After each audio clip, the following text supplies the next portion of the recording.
Hello বন্ধুরা, life with pet and নেচারে আপনাদের স্বাগত।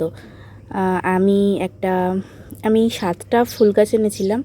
তার মধ্যে একটা বুগেনভেলিয়া মানে কাগজ ফুল গাছ অলরেডি আমি বসিয়ে ফেলেছি, বেগুনি কালারে। এটা বুদ্ধজুঁই। আমি ইউটিউবে এবং ফেসবুকে দেখলাম খুব সুন্দর হয় দেখতে, আমি তার জন্য এটা কিনে নিয়ে এসেছি বুদ্ধজুঁই। আমি জাস্ট সয়েল মাটি নিয়েছি, আর এটা হচ্ছে গোবর সার, এটা দিয়েই আমি বসাবো মেনলি। আর ফুরুস গাছ এনেছি লাল কালারের, ওইটার সাথে আমি সাদা কালারের ফুরুস কাটিং দেখবো হয় কি না। কাটিং থেকে এক্সপেরিমেন্ট, আমি কাটিং থেকে এইটাও বসিয়েছিলাম, তো এখন পর্যন্ত ফুল আসেনি, দেখা যাক। আমি এটা বসিয়ে নিই, আপনাদের দেখাচ্ছি। খুব সাবধানে আমি কেটে নিয়েছি, ছিঁড়ে নিয়ে অল্প ভার্মিকম্পোস্ট মাটি দিয়ে দিচ্ছি, দিয়ে জল দিয়ে সাইডে ছাওয়ার মধ্যে রেখে দেবো কদিন। আমার লাগানো হয়ে গেছে, এবার একটুখানি জল দিয়ে সাইড করে রেখে দেবো। এমনভাবে জল দেবেন যাতে পুরো মাটি পুরোপুরি ভিজে গিয়ে যে ছেদটা রয়েছে সেইটা দিয়ে জল বেরিয়ে আসে, দিয়ে ওটাকে ছাওয়ায় আপনি রেখে দেবেন।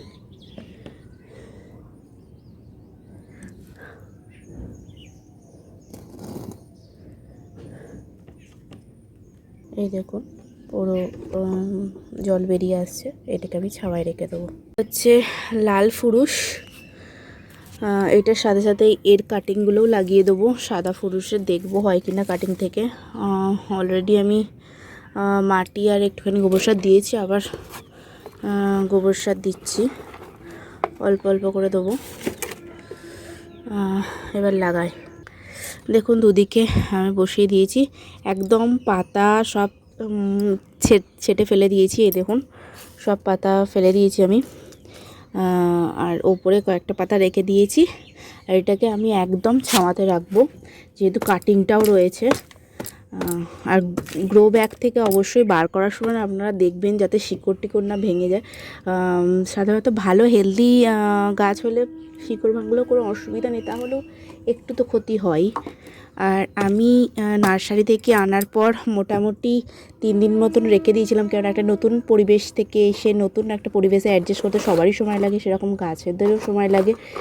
আমি ছাওয়াতে রেখে দিয়েছিলাম, রাত্রিবেলা শিশির খাওয়াচ্ছিলাম, আর সকালবেলার দিকটা এত যা মানে টেম্পারেচার, একদম ছাওয়ায় রেখে দিচ্ছিলাম। এখন আবার বিকেলবেলা আমি লাগাচ্ছি, এটা একদম ছাওয়ায় রেখে দেবো। আমি এটা ভর্তি করার পর আপনাদের দেখাচ্ছি। এই দেখুন আমি জল দিয়ে সাইড করে রেখে দিচ্ছি। আজকে রাত্রিবেলা এখানেই থাক বাইরে, তারপর সেটের মধ্যে ঢুকিয়ে দেবো।